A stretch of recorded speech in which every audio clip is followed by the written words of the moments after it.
Continuing my read-through of the New Teen Titans, I now come to the New Teen Titans Volume 9. Now, there's something a little bit strange that happens here between Volume 8 and Volume 9. At the end of Volume 8, we are on Tales of the Teen Titans, number 58, from October 1985. But in Volume 9, we actually go back in time to August 1984 for the New Teen Titans number 1. So what happens here? Well, this is a little bit strange, but it looks like this is what happened. In the 1980s, the New Teen Titans were one of DC's most popular comics. So they decided to have 2 comic book series with the New Teen Titans. They had the New Teen Titans, which changed to Tales of the Teen Titans. They kept the numbering, but they changed it to Tales of the Teen Titans. Then they launched a second book, which was then called The New Teen Titans, and this is the second series to distinguish it from the original book. And you can't tell very well in this volume, but it was on higher quality paper and had glossier pictures. In these reprints, the quality of the pictures pretty much seems the same, so you don't really notice it, in my opinion. But if you had the original comics, you would notice a difference in printing quality. So this is $1.25 in the US, which contrasts with 75 cents. Which is what Tales of the Teen Titans was going for. But in order to keep the storyline continuity going, when they had 2 Titan titles at once, they started off the New Teen Titans second series a little over a year ahead of Tales of the Teen Titans. And they seem to have done this fairly seamlessly. So I guess they must have written these all out in advance, or at least plotted them all out in advance. But, you don't really notice any big glaring continuity errors. But for 1 year, both titles were being published at the same time. But the New Teen Titans had stories that were taking place a year ahead of when Tales of the Teen Titans was taking place. So that must have been confusing to comic book readers at the time. But I guess the idea was that if you kept all your issues, eventually the timelines would line up. And here they did in August 1984. And then, from this point on, not from this point on, once the Tales of the Teen Titans had caught up to where the New Teen Titans was, which was in August 1985, then Tales of the Teen Titans just became a reprint comic, which would reprint the stories that had already run in the New Teen Titans the previous year, but with a lower quality paper and at a reduced price. And they have included those covers here at the back of this edition. So the first reprint was reprinting the first issue again, for whatever reason. But then from then on, these are the duplicate covers of the same issues from a year later, which you got for 75 cents instead of $1.25. And back in the early 90s, when I was first getting into comics, I had all of these issues here. All of the issues contained in this volume from Tales of the Teen Titans, the cheap reprint edition. So these are the covers that I'm familiar with. And I had them because in the early 90s, all of these issues were in the bargain bin at my local comic book store, where you could get 3 comics for $1. And so for about $15, I got most of the run of Tales of the Teen Titans. And I guess part of the reason that they were so cheap is because these were just issues that were reprinting what had been in the new Teen Titans. Does that make sense? Did I get through that without confusing everybody? So it's a little bit odd. We are jumping backwards in time in terms of when these issues came out. Why that's significant is because if you know your DC comic book history, you know that Crisis on Infinite Earths is fast approaching as we get to the end of 1985. And in fact, at the end of Volume 8, at the end of 1985, we even saw a Crisis tie-in issue where we have, I believe this is the Monitor here in the Harbinger on the Monitor satellite, recruiting Simon, getting all set up for Crisis on Infinite Earths.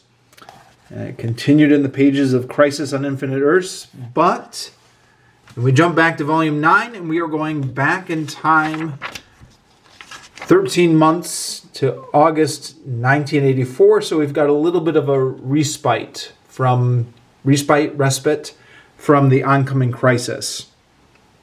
Now, if memory serves, the Titans' continuity was not overly affected by the events of Crisis on Infinite Earths, but a number of the Titans' characters were killed off in Crisis on Infinite Earths. Aqua Girl, Dove from Hawk and Dove, and Cole. We'll get to Cole in a bit. And so some of the reverberations from that are going to play out in the subsequent issues of the Teen Titans, the new Teen Titans. But like I said, we've got a little bit of breathing room before we get to Crisis now. So, that was a long introduction. I'm already 7 minutes into this video. But here we go. We are talking about these issues now here. The issues contained in Volume 8 contain 2 story arcs. So the first 5 issues here have a story arc with a battle against Trigon. Then there's 1 issue of breathing room.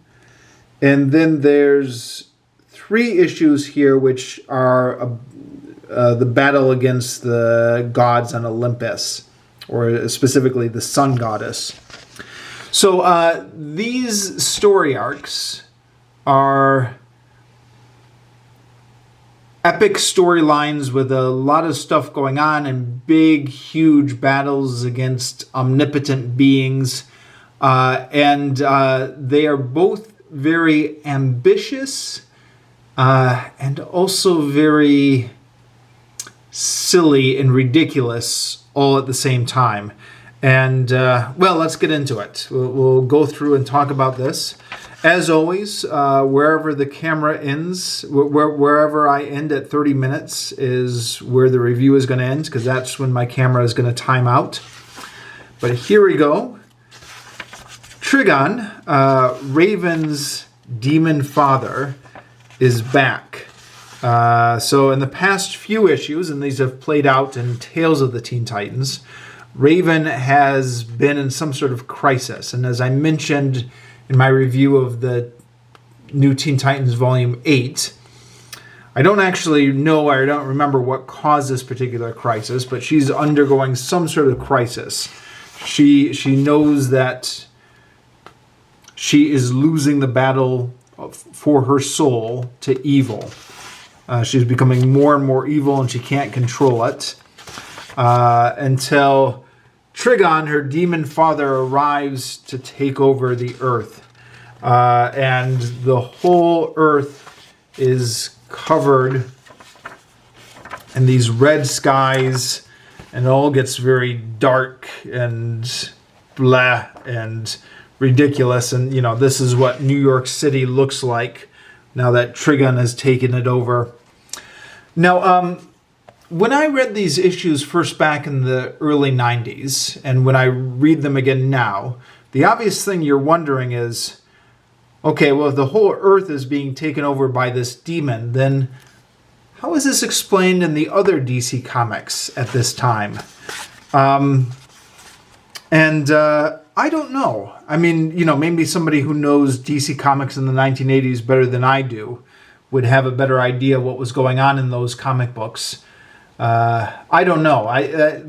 Like I've said in previous videos, I actually came to all these issues late. I got them in the early 90s and was not reading them when they were coming out.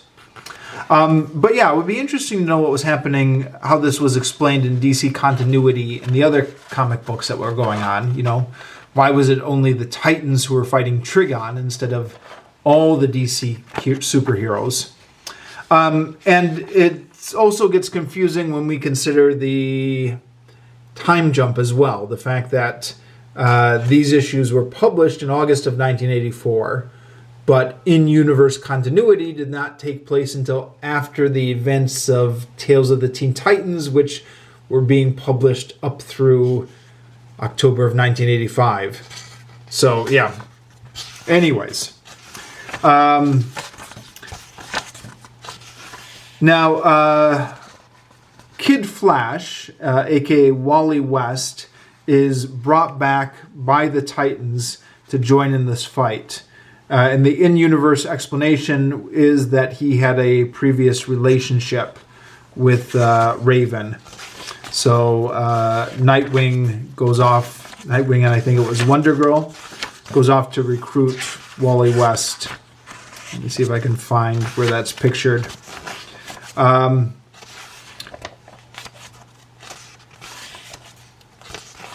Here we go. Yeah, Nightwing and Wonder Girl go off to recruit Wally West, and Wally West's new girlfriend Fran is not happy about this, especially because Wally West is going through this weird phase where his powers are killing him. But despite the fact that his girlfriend is upset about it, he decides that he has to go save the Earth, even though, girlfriends are going to get upset about this kind of stuff. You still have to save the Earth, right? Girls. So he goes off, and I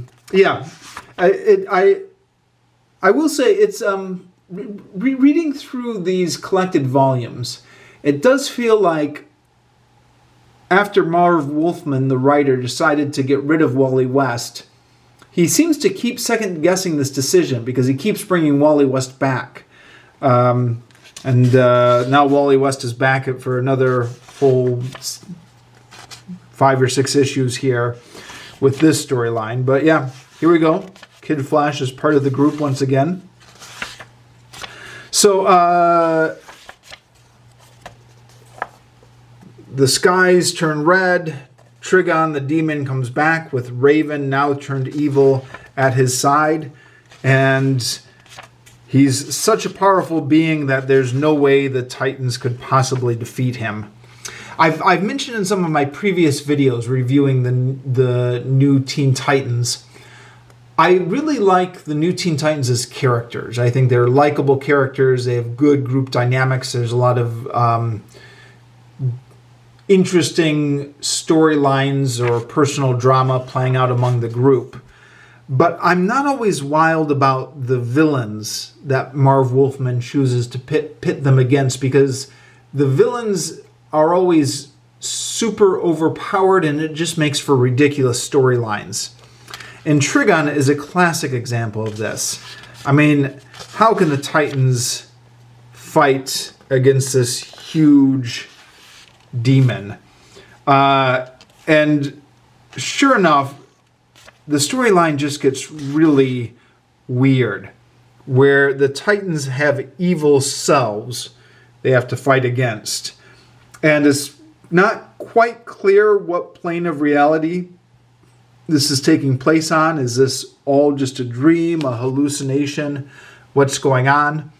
When I was first reading these as a young teenager in the early 90s, I thought, okay, this is all getting a little bit silly. And it is all getting a little bit silly. As an adult, with a little bit better understanding of what makes a story work, I perhaps have a better understanding of what Marv Wolfman is doing here, which is character building. So fighting against the evil selves is not the point of these panels.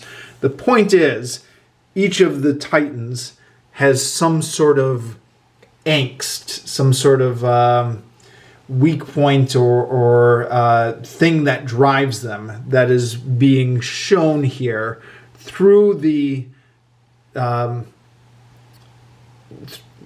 plot device of fighting against their evil self. So Nightwing's evil self is tormenting him with the idea that he is both useless as Batman's partner and somewhat paradoxically, because he left Batman, Batman got killed because Jason Todd wasn't up to the job.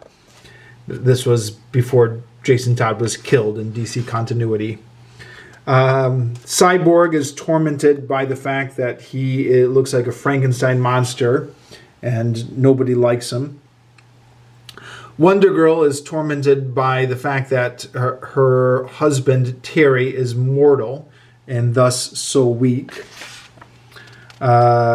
Changeling is tormented by the fact that everyone he's ever gotten close to has died and that he feels responsible for it.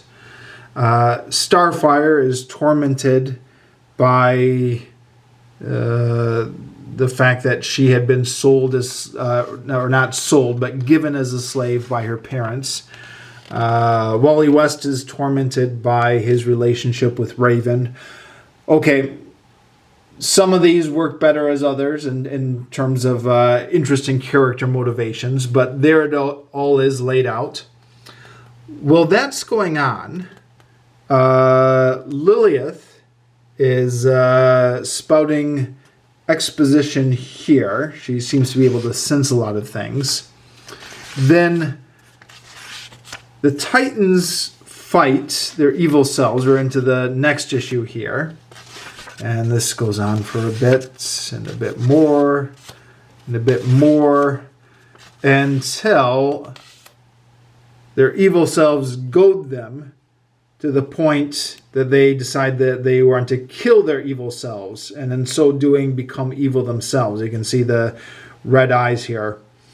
So it's a bit kind of, I don't know, Star Wars, the dark side of the Force type logic here. If you give in to your anger and fight the evil, then you will become evil yourself for some reason. And having done that, then, okay, this is where it starts to get weird. So they defeat their evil selves. Then they turn the red eyes, indicating that they are becoming evil. But then what we see showing up is their evil selves again, who should have been defeated. And it's not them turned evil, it's their evil selves. As Lilith makes clear in the exposition later, she says, your evil selves did this. Okay, so here are their evil selves. I don't know where they are during this time. You would think that their evil selves would want to team up with Raven, because Raven is now evil. But instead, their evil selves kill Raven. And Raven's mother is upset, but Lilith is mumbling something about how this is all predestined. Okay. Yeah. Then, they return to themselves. Yeah. Lilith says, she is dead, slain by your evil selves. So I guess the evil selves just disappear after this, or I don't know.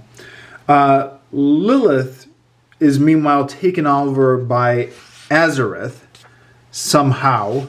So, I mean, at this point, Lilith's origin and her place in the universe, the DC universe, is being re-examined by Marv Wolfman. That's part of the character arc Lilith is going on here.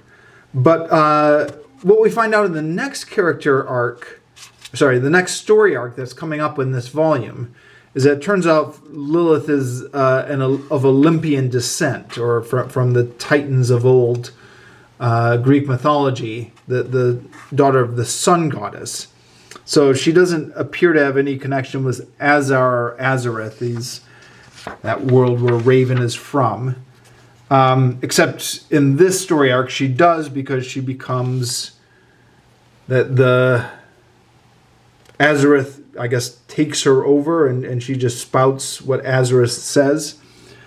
So then the Titans decide to try and fight Trigon, but of course, there's no way they can possibly defeat Trigon, and you see these panels where Trigon is just, begone, insect. So this is, again, weird and unsatisfying as a story. I mean, I don't know.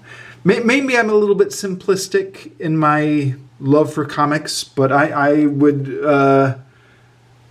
I like just more of a traditional action scene. Swinging around, punching the bad guys. This stuff all here just gets a little bit weird. But then it's even weirder because there's something going on where they get the rings and then they put the rings next to Raven's dead body, and it channels some sort of energy or souls that resurrect some version of Raven and then destroy Trigon. And it doesn't really make a lot of sense, nor is any of this explained. You just have to go along with it, like this thing is happening because this magic thing happens, and then this magic thing causes this magic thing to happen, and then blah, blah, blah, blah, blah. Trigon is defeated. It's, pretty weird. But one thing I guess you can say for this, and this goes for the next storyline coming up in the same volume, which is also really weird and doesn't make a lot of sense. Marv Wolfman is certainly ambitious as a writer. And, it's evident. Earlier I was working my way through some of the Silver Age volumes of the Teen Titans, where the villains were such low stakes that it was kind of boring. The Titans would be fighting like a hoodlum on a motorcycle or something like that. So to compare it with those issues, these issues were, it's a little bit weird, but at least something big and epic is happening, is kind of preferable. It doesn't entirely make sense. It gets a little bit too weird, but at least something is happening. So there you go.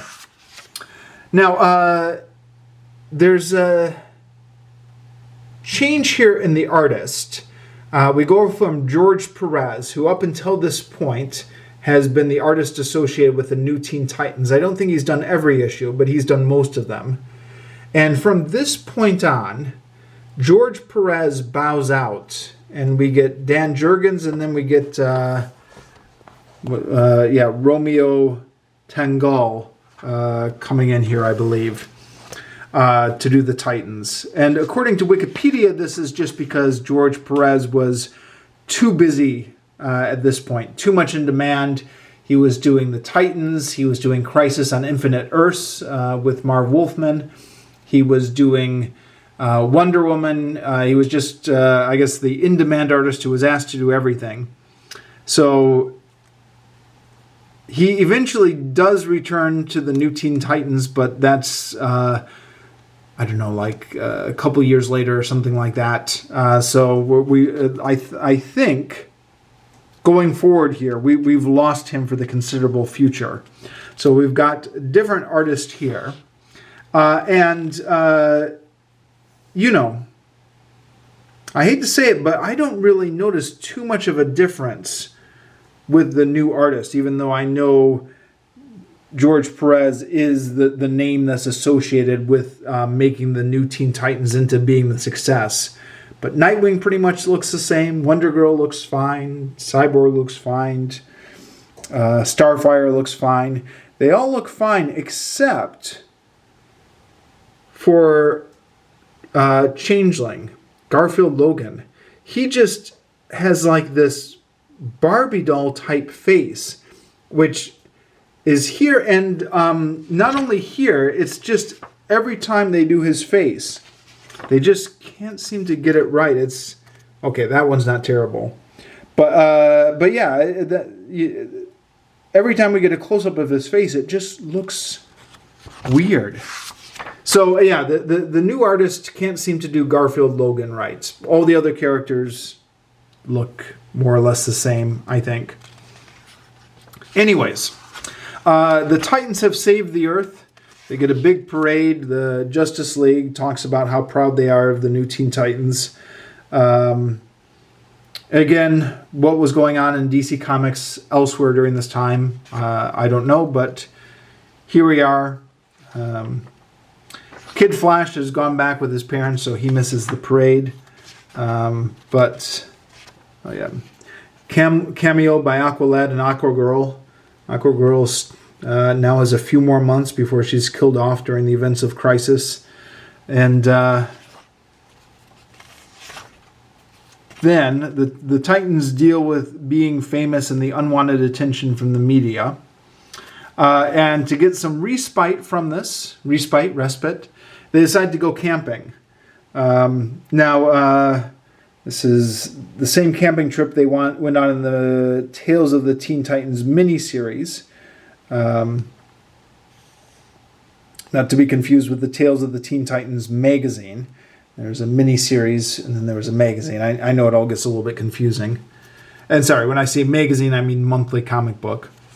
But anyways, okay, they're going camping, and on the camping trip, they talk about all their insecurities. And it's very Marv Wolfman-esque. They each get their own monologue where they go through everything that's bugging them. Oh yeah, more terrible pictures of Changeling here. Yeah, look at him. You just don't like the way the new artist is handling Changeling. The rest of them look all right, though. So, turns out that they all have insecurities and weak points and problems that are eating them all up inside. So we get one issue of just all of this, and it's a little bit on the nose, maybe. You want maybe these, in this post-Stan Lee era, superheroes have to have weak points and character drama to make them interesting. But maybe a better way of doing this would be to integrate it more subtly into the plot instead of taking a whole issue just to focus on it.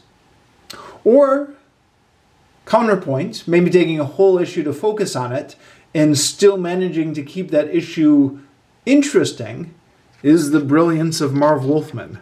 But, the comic books are essentially like soap operas for teenage boys. So we have all the soap opera drama here of them talking about their insecurities. And then we get into the second epic storyline, the battle among the gods of Olympus, which I'm not going to have time to adequately talk about in this video. So, ordinarily I say I only do one video and then I just stop at 30 minutes and that's where I'm going to leave it off. But I'm still feeling like I've got more to say. I might just do a second video and talk about this second story arc.